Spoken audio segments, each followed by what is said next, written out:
اعوذ باللہ من الشیطان الرجیم بسم اللہ الرحمن الرحیم السلام علیکم ورحمۃ اللہ وبرکاتہ۔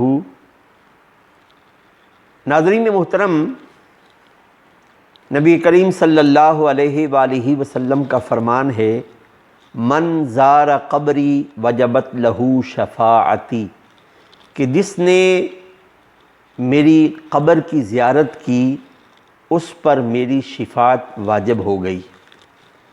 یقیناً میں نے وہ جملے ناظرین کی خدمت میں پیش کیے ہیں کہ جو زبان نبوت صلی اللہ علیہ وآلہ وسلم سے نکلے ہیں، اور ہمارا ایمان اور یقین ہے کہ جب ہماری نظر گنبد خضراء پر پڑتی ہے تو حضور صلی اللہ علیہ وآلہ وسلم کی شفاعت ہم پر واجب ہو جاتی ہے، یعنی آپ صلی اللہ علیہ وآلہ وسلم پر ہماری شفاعت واجب ہو جاتی ہے کہ بروز قیامت سرکار دو عالم علیہ السلام ہماری شفاعت فرمائیں گے۔ آپ علیہ السلام کا یہ فرمان ہے۔ مدینہ پاک وہ سرزمین ہے کہ جس کے ساتھ حضور صلی اللہ علیہ وآلہ وسلم نے خود محبت فرمائی ہے۔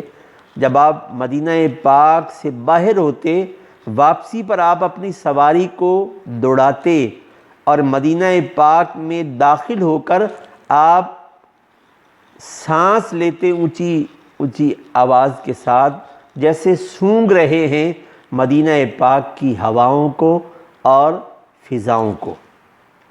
لیکن بعض لوگ ایسے بھی ہیں کہ جو وہاں پر آنے والوں کو علل اعلان اونچی آواز کے ساتھ ایک طرف یہ کہتے ہیں کہ نبی پاک علیہ السلام کی آواز سے اونچی آواز نہ کرو، اور ایک طرف لاؤڈ سپیکر لگا کر اونچے چبوترے پر کھڑے ہو کر یہ کہتے ہیں مسجد کی نیت سے آؤ، نبی پاک علیہ السلام کے مزار کی نیت سے نہ آؤ۔ تو مسجد کو، اس مسجد کو جو مدینہ پاک کی مسجد ہے، جہاں ایک طرف حضور علیہ السلام آرام فرما ہیں، اس کو مسجد نبوی کیوں کہا جاتا ہے؟ اسی لیے کہا جاتا ہے کہ اس کی نسبت حضور علیہ السلام کے ساتھ ہے۔ وہ مسجد نبوی جس کے منبر سے لے کر حضور علیہ السلام کی آرام گاہ تک جتنی جگہ ہے، وہ جنت کی کیاریوں میں سے ایک کیاری ہے، ریاض الجنہ ہے۔